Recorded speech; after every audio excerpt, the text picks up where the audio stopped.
wabarakatuh. Alhamdulillahirabbil alamin bihi nasta'in ala umurid dunya waddin wassalatu wassalam ala asyrafil anbiya wal mursalin sayyidina wa maulana Muhammadin wa ala alihi wa sahbihi ajma'in. Subhanaka la ilma lana illa ma 'allamtana innaka antal alimul hakim. Rabbi shrah li sadri wa yassir li amri wahlul 'uqdatan min lisani yafqahu qawli. Amma ba'du. Alhamdulillah, pada hari ini kita dapat kembali bersama-sama. Mudah-mudahan Allah SWT limpahkan keberkahan buat kita sekalian, insyaallah. Dan hari ini kita akan membahas sedikit mengenai bulan Rajab ya, yang sekarang kita berada buat persiapan. A'udzubillahi minasyaitonirrajim. Ayatnya surat At-Taubah ayat 36. A'udzu billahi minasyaitonir rajim. Inna 'iddatasy syuhuri 'indallahi 12 syahran fi kitabillah yauma khalaqas samawati wal arda minha arba'atun hurum. Dzalikad dinul qayyim fala tadhlimu fihinna anfusakum. Wa qatilul musyrikina kaffatan kama yuqatilunakum kaffah wa'lamu annallaha ma'al muttaqin. Shadaqallahul 'azim. Kata Allah, inna iddatasy syuhuri indallah, sesungguhnya jumlah bulan di sisi Allah, sesungguhnya jumlah bulan di sisi Allah 12 syahran, ada 12 bulan sepanjang tahun. Dan itu Bu, karena memang udah Allah yang bilang begitu. Semua kalender, semua penanggalan itu semuanya sama, punya 12 bulan dalam setahun. Mau penanggalan Arab, mau penanggalan yang pakai matahari, penanggalan Masehi kita sebutnya ya, ataupun penanggalan Jawa. Ada kan tuh kalender Jawa yang kayak Kliwon, Pahing, Wage, Legi, apalagi itu kan, Pon, ya. Itu tuh jumlah bulannya berapa bulan? 12. Ada lagi kalender Cina, itu jumlah bulannya berapa? 12.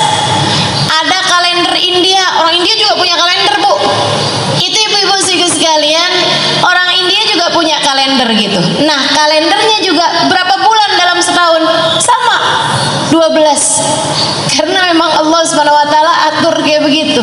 Bulan nih dalam satu tahun isinya ada 12 bulan. Yauma khalaqas samawati wal ard. Sejak Allah menciptakan langit dan bumi, Allah memang sudah memberikan ketetapan bahwasanya jumlah bulan dalam sepanjang tahun ada 12 bulan. Nah, dari 12 bulan ini minha arba'atun hurum. Di antaranya ada 4 bulan yang mulia. Jadi 4 bulan mulia ini bukan hanya di zaman Nabi Muhammad, bukan hanya di masa adanya umat Islam, bukan hanya mulia di mata umat Islam, akan tetapi yauma khalaqas samawati wal ard, sejak Allah menciptakan langit dan bumi. Jadi sejak zamannya Nabi Adam tinggal, itu Allah udah ngasih tahu 4 bulan ini mulia. Dan kepada Nabi Nuh Allah bilang, Nuh, 4 bulan ini mulia Nuh. Kepada Ibrahim 4 bulan ini mulia. Kepada Nabi Musa kepada Nabi Isa, semua nabi-nabi itu Allah SWT menjadikan 4 bulan ini mulia, termasuk untuk umat Nabi kita Muhammad Sallallahu Alaihi Wasallam. Hanya saja ditambahin buat umat Nabi Muhammad ini Bu, alhamdulillah, ditambahin. Selain daripada 4 bulan mulia ini, ada bulan yang merupakan sayyidus syuhur, pemimpin seluruh bulan, masa panen kebaikan bagi semua umat Islam, namanya bulan suci Ramadan. Nah, itu hadiah secara khusus untuk umat Nabi Muhammad sallallahu alaihi wasallam. Selebihnya 4 bulan yang saya sampaikan mulia ini memang dari sejak zaman Nabi Adam sampai dengan Nabi kita Muhammad atau akhir zaman, semuanya menyaksikan bahwa 4 bulan ini adalah 4 bulan yang mulia. Nabi ketika menceritakan tentang 4 bulan yang mulia ini, kata Nabi Muhammad, salasasard wahid fard, 3 bulannya berturut-turut, yang 1 bulannya menyendiri. Wa ammasard, kata Nabi Muhammad, yang berturut-turut, Dzulqa'dah bulan ke-11, Dzulhijjah bulan ke-12, Muharram bulan ke-13. Enggak, Muharram bulan ke-1, bulan pertama. Tapi meskipun dia bulan pertama sama bulan ke-12, karena bulan ke-12-nya bulan terakhir, makanya jatuhnya jadi nyambung gitu ya. Dzulqa'dah, Dzulhijjah, Muharram. Dzulqa'dah ibu-ibu tahu kan, habisnya Syawal. Habisnya Syawal ya Bu ya. Orang Jawa nyebutnya bulan Apit. Ya kan? Kenapa bulan Apit? Karena dia diapit 2 hari raya. Hari raya Idul Fitri sama hari raya Idul Adha. Di antara Syawal sama Dzulhijjah adanya Dzulqa'dah. Gitu kan? Dia bulan kejepit tuh. Bulan kejepit ya Bu ya, Dzulqa'dah. Tapi itu sudah merupakan bulan yang mulia. Dzulqa'dah, Dzulhijjah, kemudian Muharram. Wa amma fard, nah yang menyendiri bulan apa nih Rasul? 4 bulan kan mulia tuh. Yang menyendiri bulan apa? Rajab, kata Nabi Muhammad, adalah bulan yang menyendirinya. Ini Bu, kalau saya pikirin ya, kenapa Allah Subhanahu wa taala jadikan ada bulan-bulan yang lebih utama daripada bulan-bulan yang lain? Adalah karena rahmatnya Allah kepada kita sekalian. Jadi bikin dosa tuh nggak nyampe numpuk. Ya Bu, Muharram mulia. Kalau dari bulan pertama nih, Muharram mulia. Kita di bulan Muharram ada yang namanya tanggal 10, disebut dengan nama hari Asyura, ya kan? Muharram mulia. Abis gitu ketemu Sofar nggak ada. Sofar nggak ada. Jadi tuh kan kalau misalnya ibarat orang tuh bulan Muharram itu maju, bulan Sofar itu agak mundur gitu. Tapi abisnya Sofar bulan Rabiul Awal. Bulan Rabiul Awal kita maju apa mundur? Maju dong. Karena kan rayakan Maulid Nabi Muhammad SAW. Gegap gempita, senang alhamdulillah. Jadi mundurnya nggak sampai lama. Alhamdulillahnya juga kita kalau ngerayain Maulid Nabi nggak cuma sebulan. Dari bulan Rabiul Awal sampai bulan Rabiul Tsani, Ibu ya, sampai bulan Jumadil Awal. Kalaupun ada mundur-mundur palingan bulan Jumadil Tsani, gitu kan? Agak mundur. Abis itu ketemu Rajab. Jadinya kita bulan Rajab maju lagi. Alhamdulillah bulan mulia. Abisnya Rajab, Sya'ban. Insya Allah tambah maju lagi Bu ya. Karena bulan Sya'ban tambah dekat ke Ramadan dan merupakan bulannya Nabi Muhammad SAW, seperti yang akan saya sampaikan. Nah habis itu ketemu Ramadan. Wah, habis ketemu Ramadan agak mundur ke Syawal. Syawal agak males, agak mundur. Habis itu ketemu Dzulqa'dah, maju lagi. Habisnya Dzulqa'dah ketemu Dzulhijjah, maju lagi, naik lagi. Nah itu maksudnya Allah kasih dalam setahun itu kayak begitu, biar kita tuh kalau mundur itu nggak keterusan mundur terus gitu, nggak begitu. Sebab orang hidup ini seharusnya hidupnya maju ke depan. Seharusnya maju hingga sampai hari perjumpaan kita dengan Allah Subhanahu wa taala, kita sudah berada di tempat yang paling diridhoi Allah insyaallah, berada di hati yang paling dicintai Allah insyaallah, berada dalam keimanan yang paling tinggi insyaallah, berada dalam keyakinan yang paling atas insyaallah. Amin ya rabbal alamin. alamin. Bulan Rajab nih. Fa'amma farajab, kata Nabi Muhammad, bulan Rajab bulan mulia yang menyendiri jauh dari bulan-bulan yang lain-lainnya. Nah, masuk bulan Rajab ini, Bu, bulan yang dimuliakan seperti yang tadi saya bilang, bahkan dari sejak zamannya Nabi Adam. Nabi Adam memuliakan bulan Rajab. Nabi Nuh, Nabi Musa, Nabi semua memuliakan.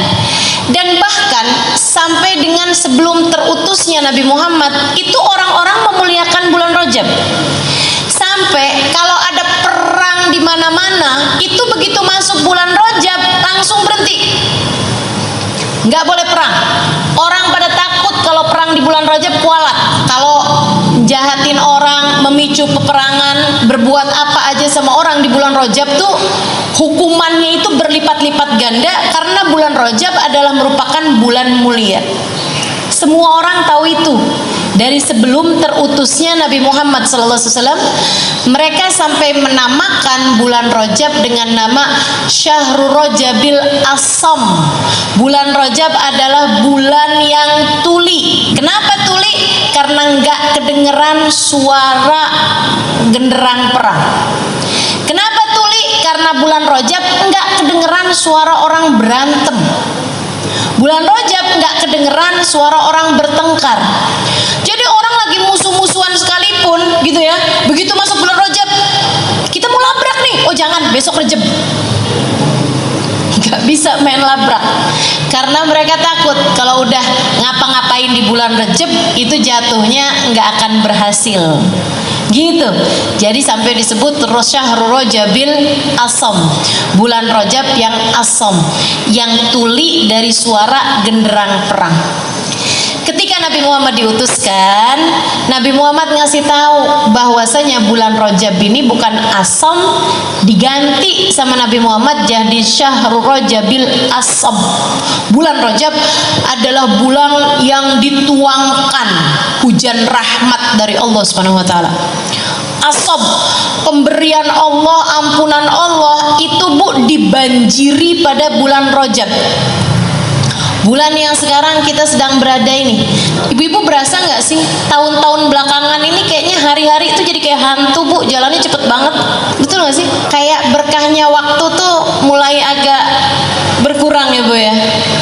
Dulu tuh kayak dari pagi ke siang lama gitu, dari siang ke sore lama gitu. Sekarang kayaknya melek pagi, tahu-tahu udah malam aja. Betul ya, cepet bener gitu, Masya Allah. Mudah-mudahan Allah jadikan waktu-waktu kita ini jadi waktu yang berkah, insya Allah. Amin, amin ya Rabbal Alamin. Jadi nih bulan ini bulan yang banyak dituruni ampunan dari Allah Subhanahu Wa Taala.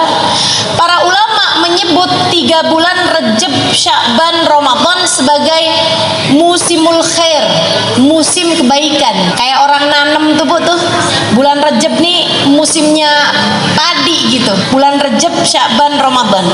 Bulan Rajab bulannya nanem, Sya'ban bulannya nyiram, Ramadan bulannya panen. Kalau kagak ada yang ditanam di bulan Rajab, apaan yang mau disiram bulan Sya'ban? Kalau kamu nggak nanem, nggak nyiram di bulan Sya'ban, apaan yang mau dipanen bulan Ramadan? Kalau nggak ada yang dipanen di bulan Ramadan, Bu, ngapain kamu lebaran? Nih, Bu ya, ini udah nggak ikutan nanem bulan Rajab, nggak nyiram bulan Sya'ban, nggak panen bulan Ramadan, tahu-tahu lebaranan paling seru-seru sendirian. Nah, itu mestinya nggak begitu. Musimul khair, musim kebaikan, 3 bulan. Rajab, Sya'ban, Ramadan. Orang-orang soleh nih, Bu, kalau udah masuk bulan Rajab, udah pada mulain semangat menyambut bulan suci Ramadan, dan sudah mulain begitu banyak tambahan-tambahan kebaikan yang mereka mulai lakukan. Mulain banyakin puasa, banyakin zikir kalau udah masuk bulan Rajab. Udah masuk bulan Rajab tuh udah mulain tuh. Waktu saya tinggal di Tarim, udah masuk bulan Rajab tuh mulain rame-rame doa, rame-rame menyambut Rajab dengan ucapan mabruk alaikumus syahr. Mabruk alaikumus syahr. Semoga bulan kalian menjadi bulan yang diberkahi.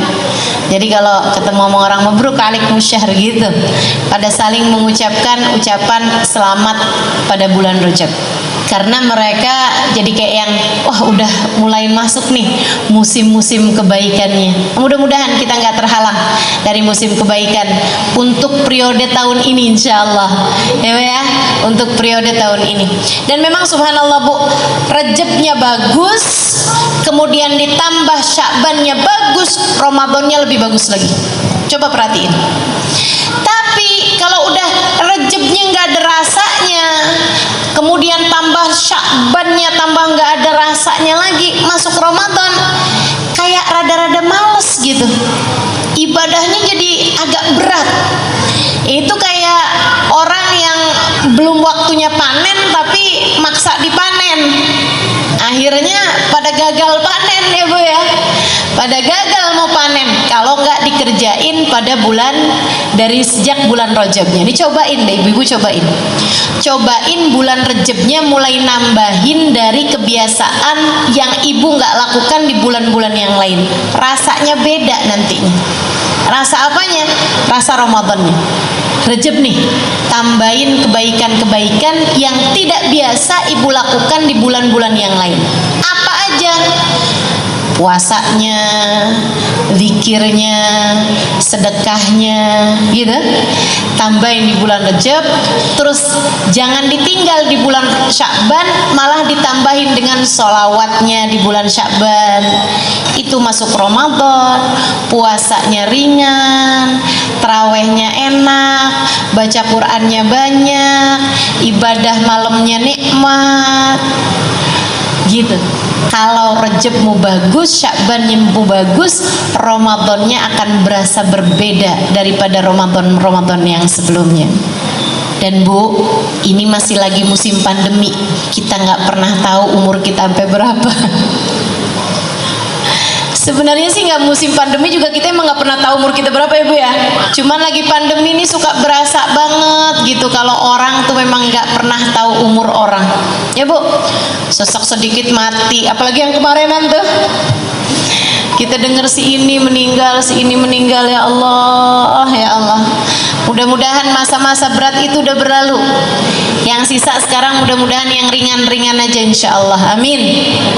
Amin ya rabbal alamin. Teman-teman saudariku sekalian yang saya muliakan, kita nggak pernah tahu apakah Ramadan yang akan datang ini adalah Ramadan yang terakhir bagi kita. Kita nggak pernah tahu sisa berapa Ramadan lagi dalam kehidupan kita. Betul nggak Bu? Bu, yang tahun kemarin masih ada dan tahun ini udah nggak ada, banyak banget loh. Dan mereka kalau kamu wawancara, Anda punya firasat apa untuk meninggal tahun ini? Mereka juga akan bilang, enggak, kita nggak punya firasat apa-apa. Kita kira sih kita masih akan panjang umur. Orang tuh sama kematian nggak tahu apa-apa. Dirimu dengan kematianmu nggak tahu apa-apa. Jangan dikira orang tuh kayak tahu ya kalau mau meninggal ya. Nggak tahu. Yang tahu kapan meninggalnya itu hanya para wali-walinya Allah, ibu-ibu sekalian. Dan saya rasa nih ibu-ibu belum jadi wali nih. Paling wali murid. Ya Bu ya? Paling wali murid. Paling mungkin masih ada yang masak di atas wali. Wali maksudnya. Tapi kalau yang wali beneran gitu saya rasa belum nih. Kita nih belum jadi wali. Ustazah dukun tahu nggak kapan matinya? Enggak Bu, nggak tahu dia kapan matinya. Mungkin setan ngasih tahu? Enggak juga. Setan mah nggak suka ngasih tahu yang begituan. Nah tujuannya dia menyesatkan kok. Jadi nggak ada ibu-ibu. Yang tahu kapan meninggalnya itu hanya para wali-walinya Allah Subhanahu Wa Taala. Mereka ngerti kapan meninggalnya. Sebagian wali-walinya Allah tahu kapan mereka meninggal. Waktu Habib Ahmad bin Alwi Al-Habsyi meninggal di Jakarta Bu, beberapa tahun yang lalu. Saya udah di Jakarta waktu itu. Saya dengar kabar beliau meninggal dunia, ya Allah. Beliau ini adalah munsibnya Al-Habsyi, ya. Beliau tinggal di kota Sewun. di kota Sewun. Kemudian ayahanda beliau itu meninggalnya di Indonesia, di Palembang tepatnya, tapi kemudian dikuburkan di Solo. Di Solo, di Masjid Riyadh yang ada di Solo sana itu ada makam wali min auliyaillah namanya Habib Alwi bin Ali Al-Habsyi, penulis Maulid Simtud Durar. Nah, anak beliau, ibu yang tinggalnya di Arab itu ada satu, namanya Habib Ahmad bin Alwi bin Ali Al-Habsyi. Ibu ya, yang tinggal di Arab satu, sisanya yang lain tinggalnya di Indonesia, banyak di Solo, banyak karena ayahnya kan hijrah ke Indonesia dan berdakwah di Indonesia.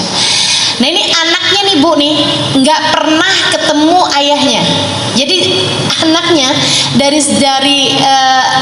dia masih kecil itu ayahnya udah datang ke Indonesia, terus tinggal di Indonesia, nggak pernah balik lagi ke kota Sewun, beristri beranak di Indonesia sini. Jadi anaknya yang satu tuh Bu yang di Sewun itu nggak pernah ketemu sama ayahnya.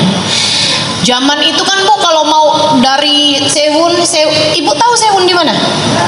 Oh, nggak tahu ya. Dikirain sebelahnya Citayam kali ini tadi saya cerita ya. Iya, Sewun itu Bu salah satu kota yang ada di Provinsi Hadramaut, Yaman. Tempat saya belajar dulu namanya Tarim. Tarim Sewun tuh hanya sekitar jaraknya 60 kilo aja. Ya. Jadi Jakarta Bogor lah gitu. Itu antara jaraknya Tarim sama Sewun gitu. Di Provinsi Hadramaut di sebuah negara namanya negara Yaman. Nah, zaman itu kan Bu dari Yaman mau ke Indonesia mesti naik kapal laut berbulan-bulan. Jadi orang sekali ke Indonesia udah nggak balik lagi gitu, nggak bawa istri, nggak bawa anak gitu kan. Di sini jadinya beristri dan beranak pinak gitu kan, cucu-cucu semuanya di sini gitu. Nah, Habib Ahmad itu nggak pernah tahu ayahnya sampai ketika zaman udah belakangan nih, tahun-tahun udah belakangan di atas 1990, 2000, 2010 ke belakang sampai sekarang 2002. Itu kan baru gampang tuh naik pesawat cuman beberapa jam gitu. Habib Ahmad mulai sering datangan ke Indonesia untuk mengunjungi saudara-saudarinya, ketemu sama kakak adiknya. Satu waktu Habib Ahmad lagi ada di Indonesia Bu, beliau meninggal dunia. Beliau meninggal dunia Bu, rebutan jenazahnya. Orang alim tuh kayak begitu, kalau meninggal orang-orang pada rebutan jenazahnya buat dikuburin di negerinya. Ibu bayangin kalau ibu meninggal, rebutan apa enggak kira-kira daerahnya tuh? Yang ada malah jangan dikuburin di sini dah. Ya Allah, ya Allah. Masya Allah, ibu-ibu sekalian, jadi waktu beliau meninggal, saya nggak ingat tahun 2000 berapa itu ya, mungkin sekitar 2010 barangkali begitu, hampir-hampiran kurang lebih segitu ya. Nah itu beliau itu Bu, orang-orang rebutan, katanya orang-orang Jakarta, kuburin di Jakarta aja. Jadi kita alhamdulillah ketambahan satu makom lagi untuk kita ziarahin ya Bu ya, karena makomnya orang soleh tuh Bu tempat turunnya hujan rahmatnya Allah, makomnya para wali, makomnya orang-orang yang mulia. Habib Ahmad ini Bu salah satu orang mulia yang pernah saya temuin. Ibadahnya, akhlaknya, kemuliaannya, Masya Allah, Masya Allah, ilmunya luar biasa. Jadi orang Jakarta nih, keluarganya yang ada di Jakarta udah dikuburin di sini aja, meninggal di sini berarti dimakamin di sini. Orang-orang Solo pada bilang, enggak dong, dikuburinnya di Solo, biar barengan sama abahnya, sama ayahnya gitu. Ayahnya dikuburin di Solo, biar dikuburin di Solo. Katanya orang Jeddah, anaknya itu ada di Jeddah. Dia bilang, boleh nggak dikirimin ke Jeddah aja, biar saya kalau mau ziarah ayah saya deket gitu. Katanya orang Sewunnya, orang Yamannya, mereka bilang beliau ini kan aslinya orang Yaman, jadi sebaiknya dikembalikan, naikkan pesawat jenazahnya, jadi dikuburkan di Yaman aja bersama dengan seluruh keluarganya. Kita kuburkan di dekat sama kuburan kakeknya, yaitu Habib Ali Al-Habsyi, penulis kitab Maulid Simtud Durar yang ibu-ibu biasa baca itu. Rebutan Bu, namanya orang soleh jenazahnya, dan mereka semuanya mau, ayo deh bayar deh, yang penting dikuburin di Sewun gitu, atau yang penting dikuburin di Jeddah. Ibu-ibu sekalian, lagi mereka ribut-ribut mau dikuburin di mana, datang salah satu dari teman beliau, temannya Habib Ahmad. Dia bilang Habib Ahmad pesen kalau beliau meninggal dunia tolong buka tas koper yang kemana-mana beliau selalu bawa. Jadi ada orang soleh nih Bu ya, seorang wali min auliya, seorang ulama, kemana-mana memang kalau pergi kemana selalu aja bawa tas koper gitu. Orang-orang nggak tahu isinya apa gitu kan. Tapi waktu beliau meninggal dunia, beliau pesen sama salah satu temennya, nanti kalau saya meninggal dunia mintain orang buat buka koper itu. Jadi akhirnya Bu, dibukalah si koper itu. Ibu tahu isinya apa? Ibu nggak tahu? Saya juga enggak deng. Saya tahu isinya karena saya diceritain ya Bu ya. Dibukalah isi koper itu. Dan ini Bu, saya tahu persis sejarah ini bukan diceritain, tapi saya juga salah satu di antara orang yang melihat jenazah beliau ketika beliau meninggal dunia dan sempat bertemu beberapa kali sama beliau semasa beliau masih hidup. Makanya kalau saya pikir-pikir kenapa gitu ya, saya tuh banyak ketemu sama orang-orang soleh di masa saya hidup nih. Saya sangat bersyukur itu, tapi saya lama loh mikirin ini. Kenapa ya? Saya tuh dari sejak di Hadramaut, kemudian dari sebelum di Hadramaut juga di Indonesia sini juga banyak berguru dengan orang-orang soleh-soleh gitu. Sampai ke Hadramaut banyak ketemu orang soleh, baik laki-laki maupun yang perempuannya, hubabah-hubabah, wali-walinya Allah Subhanahu Wa Taala, para habaib-habaib, para ulama-ulama dunia, kelasnya dunia ibu-ibu sekalian. Dan saya bisa tulis itu di buku Bidadari Bumi 1 maupun 2 ya Bu ya. Itu setelah saya pikir-pikirin, subhanallah, emang kayaknya kenapa saya mesti ketemu sama banyak orang-orang soleh di atas muka bumi ini? Selain mudah-mudahan itu rahmat Allah buat saya, juga karena Allah tuh sayang sama ibu-ibu semua nih. Biar ada yang bisa saya ceritain sama ibu-ibu, biar ibu-ibu ngerti gitu. Walaupun ibu-ibu nggak ketemu nih, kata Allah, nih saya kasih buat kamu. Kamu nggak ketemu sama mereka, tapi saya kasih buat kamu seseorang yang saya izinkan ketemu sama para kekasih-kekasih saya, sehingga dia bisa menceritakannya kepadamu tentang kekasih-kekasihku. Nah, Allah rahmatnya terhadap dirimu luar biasa. Ini salah satunya nih, Habib Ahmad ini ibu-ibu saudaraku sekalian, Habib Ahmad bin Alwi Al-Habsyi. Saya sempat berjumpa sama beliau beberapa kali dan juga mendapatkan berkah doa insya Allah dari beliau juga ya Bu ya. Dibukalah Bu kopernya itu. Di dalamnya Bu isinya kain kafan. Ada ya orang pergi kemana-mana yang dibawa tas koper isi di dalamnya kain kafan. Siapa di antara kita ini yang sudah mulai mempersiapkan kain kafannya?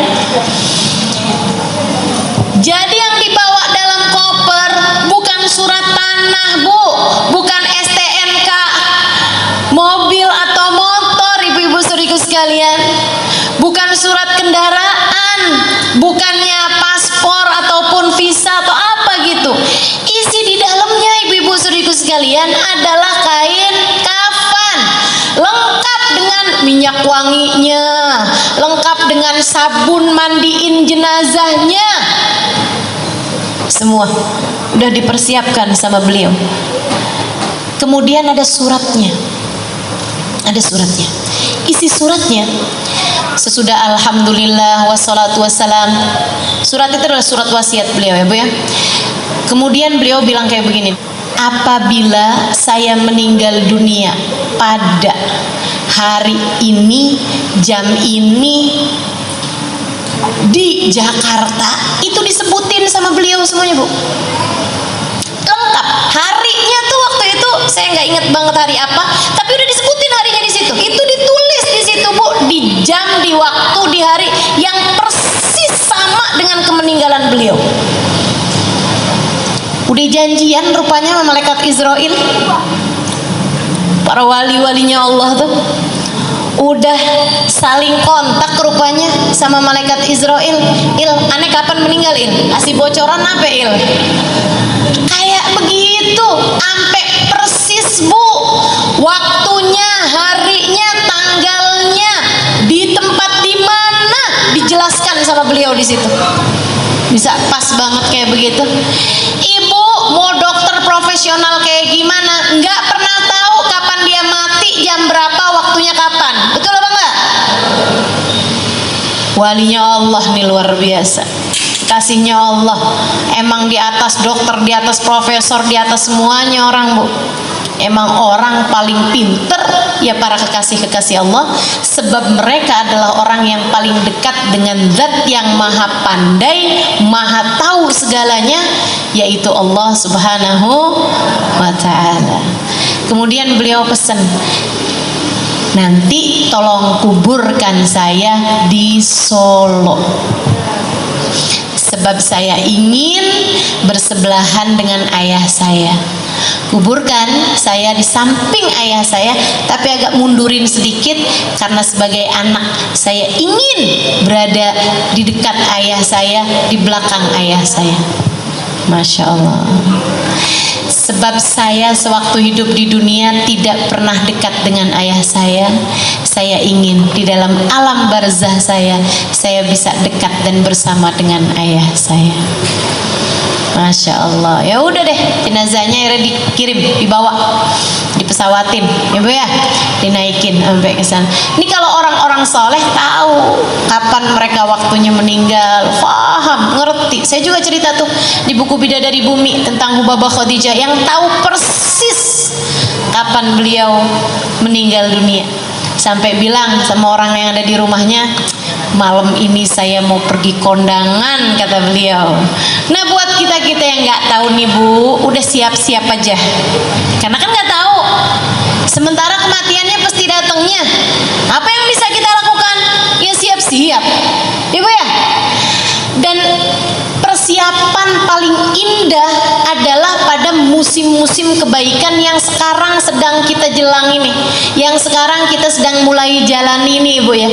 Mulai Rejab, Sya'ban, Ramadan. Habib Zain bin Smith Madinah, salah satu guru saya, ibu-ibu sekalian. Habib Zain bin Smith, Habib Zain bin Ibrahim bin Smith Madinah. Bu, ini juga salah satu dari orang soleh yang pernah saya temui. Salah satu dari wali min auliyaillah yang pernah saya temui. Anaknya berkata, ayah saya hidup di dunia udah kayak di surga. Saya kalau lagi ada deket sama ayah saya, rasanya kayak lagi ada di surga. Beliau akan duduk, akan baca Quran bersama-sama, akan nerangin maknanya Quran, akan nerangin tentang ceritanya sahabat, ceritanya para aulia, ceritanya para nabi, ceritanya baginda Nabi Muhammad SAW, cerita Sayyidah Fatimah, cerita Sayyidah Khadijah. Ya Allah, saya kayak ada di surga, kata anaknya. Makannya udah kayak orang-orang ahli surga, Bu. Ini Bu ya, makan pakai adab, nggak ada ngomel-ngomel, ngobrol yang ringan-ringan. Ibu-ibu sekalian, antara sholat, antara zikir, antara ibadah. Anaknya cerita sama saya, Ustazah Halimah, dia bilang, walidi Sayyidil Walid, dia bilang di setiap tangganya punya zikiran tersendiri.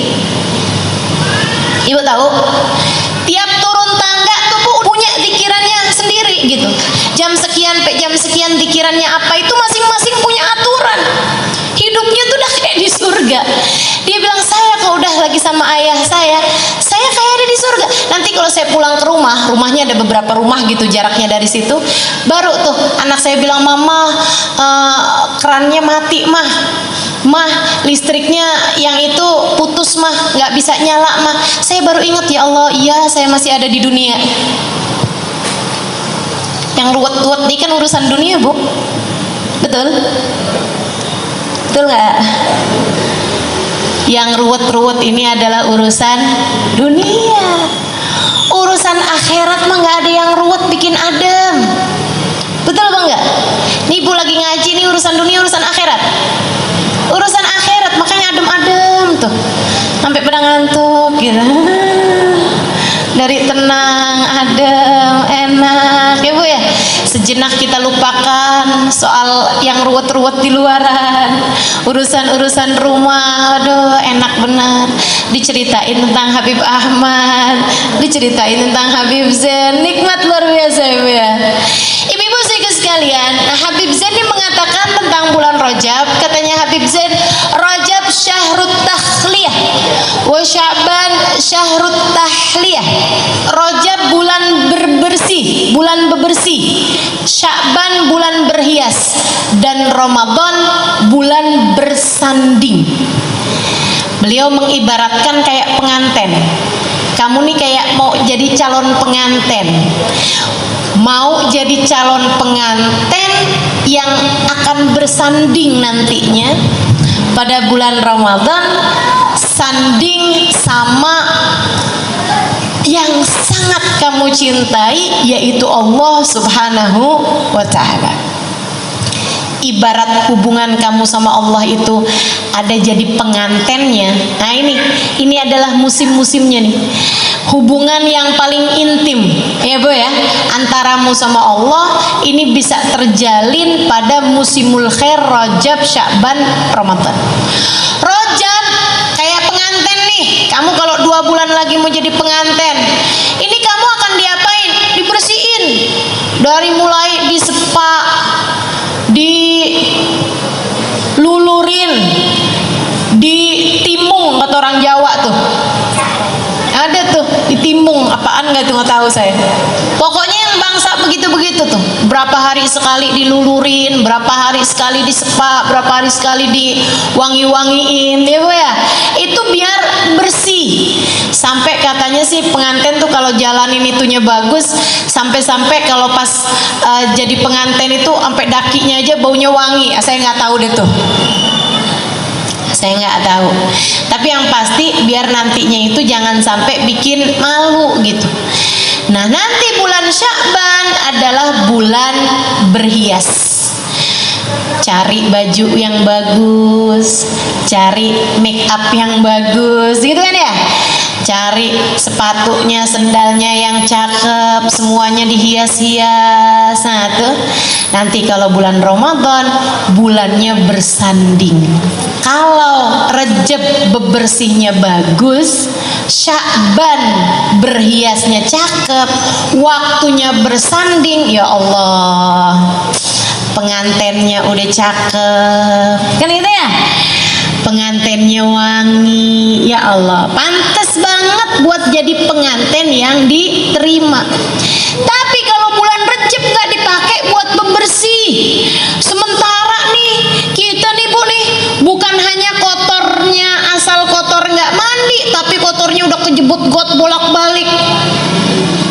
Bayangin dah, kejebut got bolak-balik kagak dimandiin, gimana baunya, gimana rupanya, udah jelek bener nih. Masuk bulan Sya'ban, ya mau diwangi-wangiin juga gimana Bu, orang badannya bau, kan mestinya dibersihin dulu ya. Nah, bulan Sya'ban kita nggak wangi-wangiin, nggak cakep-cakep, nggak berhias-hias, masuk bulan Ramadan udahlah baunya jelek, rupanya jelek, bajunya compang-camping, mau masuk jadi pengantin. Kira-kira gimana nih pasangannya nih? Kamu sana deh. Makanya berasa banget puasa berat, terawih berat. Kenapa gitu? Nggak dibukain pintu. Makanya kalau kamu nggak dibukain pintu kan nggak bisa maju-maju. Akhirnya jalan di tempat, nggak maju-maju, kamu nggak masuk-masuk. Makanya berasanya berat. Kok ini bulan Ramadan ya, tapi kok saya baca Al-Quran berasa berat banget ya. Terawih bolong-bolong nih saya nih, tiap mau terawih kayak ada setannya, padahal kan katanya bulan Ramadan kagak ada setannya ya. Kamu rupanya tidak dibukain pintu, jadi kamu jalan di tempat. Pernah nggak ada bulan Ramadan yang tiap hari kamu dapat 10 juz Al-Quran? Pernah nggak 5 juz Quran? Jadi tiap 6 hari hatam, 6 hari hatam. 3. Gak ada juga. Terus selama ini Ramadan kamu dipakai apa? Ngiterin Tanah Abang? Atau sekalian, mau sampai kapan gitu? Itu sih bukan cuman terima jalan di tempat itu mah. Itu namanya mundur. Itu namanya putar balik. Kamu nggak dapat apa-apa. Boro-boro masuk dalam rumah, halamannya aja kagak masuk itu mah. Bulan Ramadan, bulanmu bersanding teman-teman. Dan sekali lagi kita nggak pernah tahu sisa berapa Ramadan dalam kehidupan kita ini. Maka kalau umur kita sekarang masuk Rejab, waktunya buat minta dipanjangin umurnya sampai ketemu Ramadan. Seperti yang dilakukan Nabi Muhammad alaihissalam. Nabi kalau udah masuk bulan Rejab, Nabi Muhammad bilang, Allahumma barik lana fi Rajab wa Sya'ban wa balighna Ramadan. Ya Allah, berkahi saya di bulan Rejab, berkahi saya di bulan Sya'ban, sampaikan umur saya sampai ke bulan Ramadan. Nabi nggak pernah minta umur panjang. Nabi nggak pernah minta umur panjang. Makanya umur Nabi memang nggak panjang, ibu-ibu sekalian. Nabi hanya minta panjang umur sampai ketemu Ramadan setiap kali masuk bulan Rajab gitu. Habis Ramadan, Lebaran meninggal nggak apa-apa deh ya Allah. Tapi ini kalau sekarang nih nanggung ya Allah, panjangin sampai ketemu Ramadan. Kita juga begitu, berharap-harap ya Allah, seenggaknya sampai ketemu Ramadan deh nih. Bentar lagi nih kan, udah kadung ya Allah, masuk Rejab ya Allah, sisain sampai Ramadan ya Allah, sisain, panjangin sampai ketemu Ramadan. Nah, kemudian bulan Rajab, bulan Sya'ban sampai bulan Ramadan kita jadikan sebagai bulan yang membuat kita layak untuk diterima, layak untuk dibukain pintu, layak untuk masuk dan menikmati setiap ruangan-ruangannya bersama dengan yang tercinta, bersama dengan kekasih hati kita, bersama dengan Sang Maha yang tidak pernah meninggalkan kita, Allah Subhanahu wa Ta'ala, bersama dengan manusia paling agung, baginda kita Nabi besar Muhammad sallallahu alaihi wasallam, bersama dengan umat Islam, bersama dengan orang-orang saleh, sehingga mudah-mudahan masuk Ramadan kita nikmati saat-saat Ramadannya, dan sesudahnya kita menjadi orang-orang yang diperdengarkan panggilan ya ayyatuhan nafsul mutmainnah irji'i ila rabbiki radiyatan mardiyah. Wahai pemilik jiwa yang tenang, mari masuk, mari masuk. Ila rabbik, silahkan menuju kepada Tuhanmu, silahkan berjumpa dengan Allah Tuhanmu. Radiyah, dia ridho padamu. Mardiyah, kamu ridho padanya dan Allah pun ridho padamu. Kamu cinta padanya, Allah pun cinta padamu. Fadkhuli fi ibadi, kata Allah, silahkan masuk ke dalam golongan hamba-hambaku. Wadkhuli jannati, silahkan nikmati semua yang aku miliki. Wah, tuh Ramadan, teman-teman sekalian, biarin jadiin bernilai. Nah, caranya mesti mulai dari sekarang nih, dari Rejab nih. Bersih-bersihnya yang benar, bersih-bersihnya yang benar. Kita mesti bersihin dari apa sih nih Ustazah ceritanya nih? Bersihin rumah, bersihin baju, bersihin apa nih? Bersihin catatan hidupmu dari dosa. PR banget nggak tuh? PR. Apalagi jika selama ini kamu nggak bersih-bersihin, takutnya jadi numpuk sampahnya, takutnya jadi numpuk karat-karatnya, noda-nodanya, kotoran-kotorannya. Aduh, biarin bersih. Gimana caranya dong nih Ustazah? Gimana nih caranya nih? Mau ngerjain biar Sya'bannya enak, biar Ramadannya enak, nih Rejabnya mesti kayak gimana? Bersihin. Gimana caranya bersihin? Ya minta buat dibersihin. Yang bisa bersihin hanya satu, namanya Allah. Yang bisa ngapusin dosa-dosa kita dari catatan amal perbuatan kita hanya satu, fa innahu la yaghfirud dzunuba illa anta. Sesungguhnya tidak ada yang dapat mengampuni dosa-dosaku ya Allah kecuali Engkau ya Allah. Karenanya bulan Rejab jangan jauh-jauh dari permohonan ampun. Jangan jauh-jauh dari istighfar. Jangan jauh-jauh dari minta maaf sama orang-orang yang kita pernah berbuat salah. Dan jangan numpukin dosa. Walaupun orang-orang banyak minta-minta maaf pada hari lebaran, saya sih lebih cenderung nih bulan Rejab nih. Bulan Rejab nih jadiin bersih-bersih. Kalau kamu punya salah-salah sama orang, bulannya ini bulan Rejab, bulan bersih-bersih dari salahnya orang.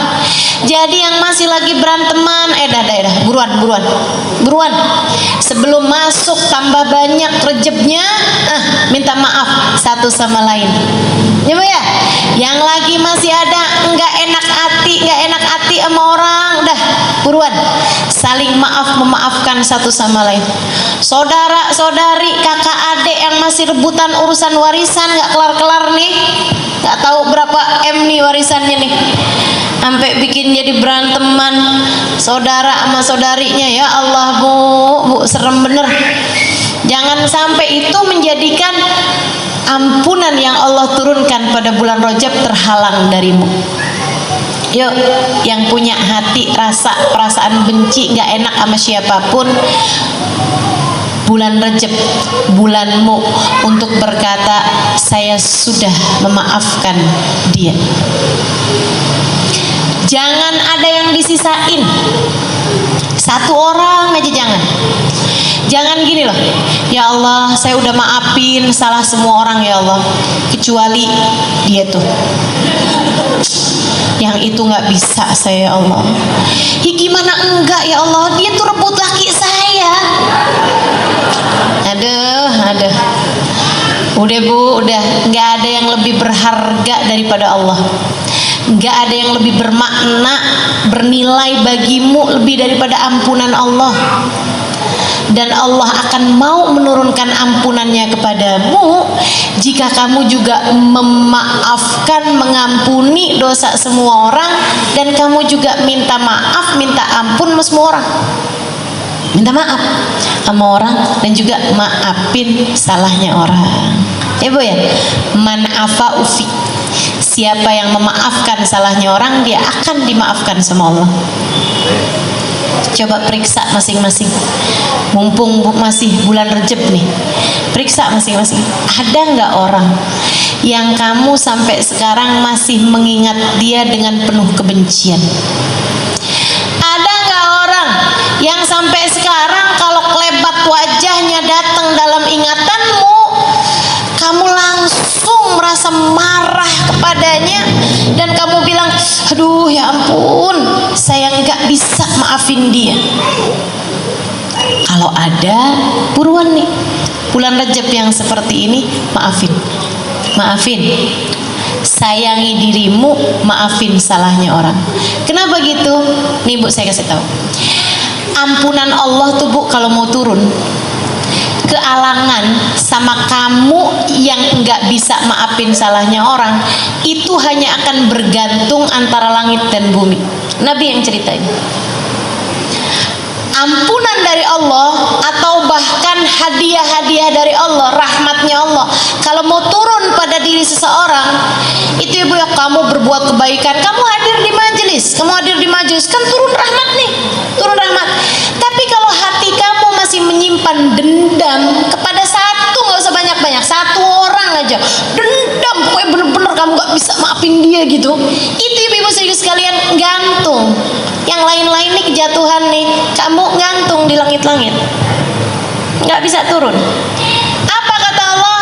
Allah bilang sama malaikat, unduru hatta yasallaha, yang buat dia tungguin sampai dia damai, sampai dia akur, sampai dia bisa maafin, sampai hatinya lega, baru bisa turunin. Kalau nggak lega-lega, ya nggak turun-turun.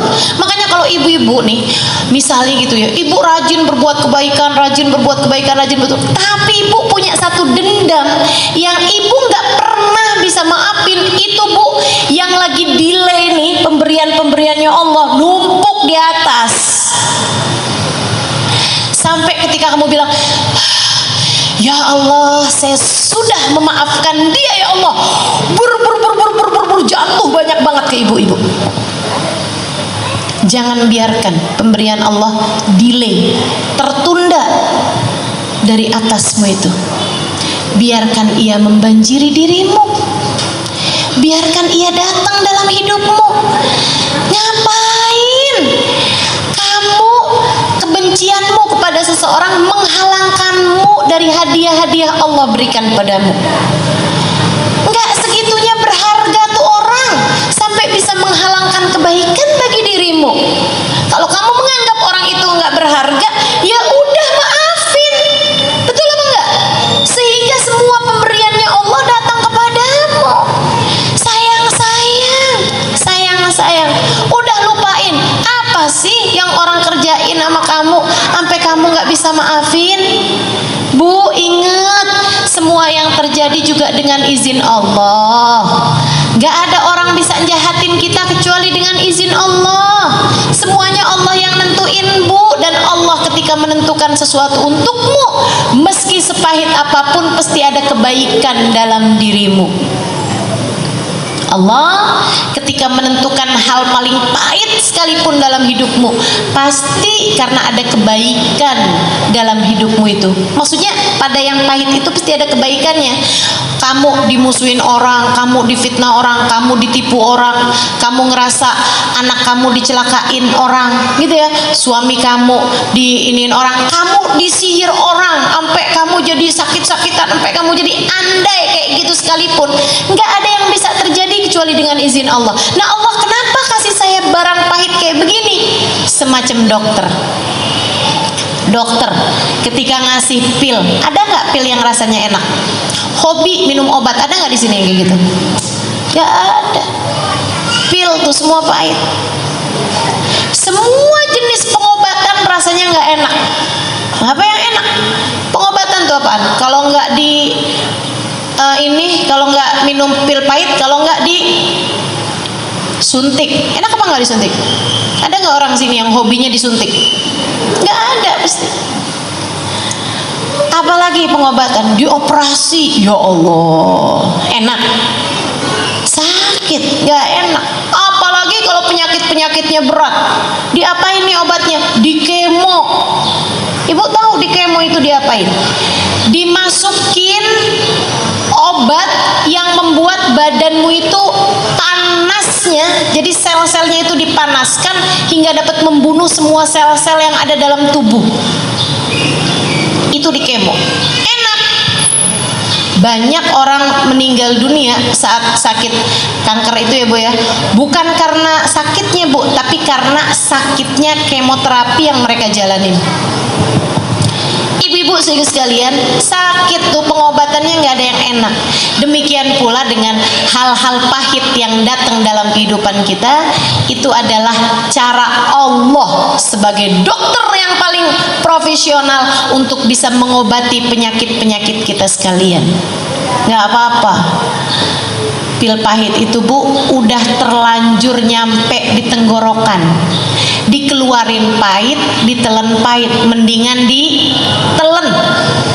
Bikin sehat, walaupun pahit tapi bikin sehat.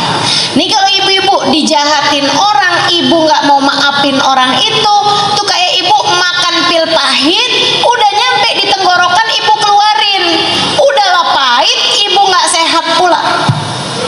Betul? Jadi maafin apa enggak nih? Insya Allah. Dah maafin aja. Ibu-ibu sekalian, dan salah satu hal yang membuat saya memutuskan untuk saya dalam hidup nggak mau nyimpen kebencian terhadap siapapun. Belajar, berusaha untuk nggak narok kebencian di hati saya kepada siapapun. Ada satu hal yang saya pikirin, kemudian saya bilang, ya Allah, saya nggak mau deh nyimpen kebencian sama siapapun. Siapapun orangnya saya nggak mau benci. Mau dia bikin apa dalam hidup saya, dan alhamdulillah sih juga kebanyakan atau mayoritas orang semuanya berbuat baik ya Bu ya. Jarang juga kan yang berbuat jahat sama kita ini, betul nggak? Ibu-ibu sekalian, yang membuat saya memutuskan untuk saya nggak mau punya musuh, atau saya nggak mau punya orang yang saya benci, saya taruh permusuhannya dalam hati saya selamanya gitu. Saya akan sayangi semua orang, meskipun cara sayang bisa beda-beda ya Bu ya. Tapi maksudnya saya akan sayangi siapapun. Karena saya pernah dengar Hubabah Nur pernah bilang gini, guru saya, Al-Mukarramah wal Muhtaramah Hubabah Nur, mudah-mudahan Allah panjangkan umurnya, Allah sehatkan badannya. Kita para murid-muridnya masih sangat memerlukan beliau. Ibu-ibu sekalian, Hubabah Nur pernah bilang kayak begini nih, kalau kamu meninggal dunia bawa kebencian sama satu orang, nggak usah sama banyak-banyak orang, sama satu orang, kamu nggak bisa maafin dia, pokoknya nggak bisa, saya nggak bisa maafin dia. Aduh dosanya udah sama saya, sakit hati bener-bener saya dah, gara-gara dia tuh saya begini saya begitu. Kamu nggak bisa maafin dia, satu orang. Nanti kalau ibu-ibu masuk dalam alam kubur, ketika ditanya pertanyaan man rabbuka, kamu bisa jawab. Tapi pertanyaan apa kitabmu, panduanmu dalam kehidupan, kamu bisa jawab. Pertanyaan apa, kamu bisa jawab. Pertanyaan apa, kamu bisa jawab. Sampai di pertanyaan, siapa saudara-saudaramu? Siapa saudara-saudaramu? Malaikat ada pertanyaan kayak gitunya loh. Man ikhwanuk? Salah satu pertanyaan malaikat. Nih Nabi Muhammad baik banget, udah dibocorin pertanyaannya. Itu kalau kamu punya seseorang yang kamu taruh kebencian dalam hatimu, kamu nggak bisa maafin salah orang tersebut sampai dengan kamu meninggal dunia. Waktu ada pertanyaan man ikhwanuk, siapa saudara-saudaramu, orang itu akan menjadi penghalang lisanmu dari berkata saudara-saudaraku adalah semua orang yang beriman. Al-mu'minuna ikhwani, orang-orang yang beriman adalah saudara-saudara. Kamu gak akan bisa jawab. Kenapa? Ya kalau kamu anggap saya saudara, kenapa kamu musuhin saya? Kalau kamu menganggap saya sebagai saudaramu, kenapa kamu gak bisa maafin saya? Bu, dan kalau kamu sampai nggak bisa jawab pertanyaan itu dalam alam kubur, kamu nggak akan bisa call a friend. Kamu nggak akan bisa, apa yang bisa kamu lakukan ibu-ibu? Nggak bisa ngapa-ngapain. Makanya saya pikir daripada saya nggak bisa ngapa-ngapain di sana, lebih baik saya maafin aja dari di sini. Jadi ibu-ibu sekalian yang saya muliakan, maafin siapapun yang pernah berbuat salah padamu. Banyakin minta ampun, minta maaf sama Allah Subhanahu wa taala pada bulan Rajab yang seperti ini. Ya, Bu ya.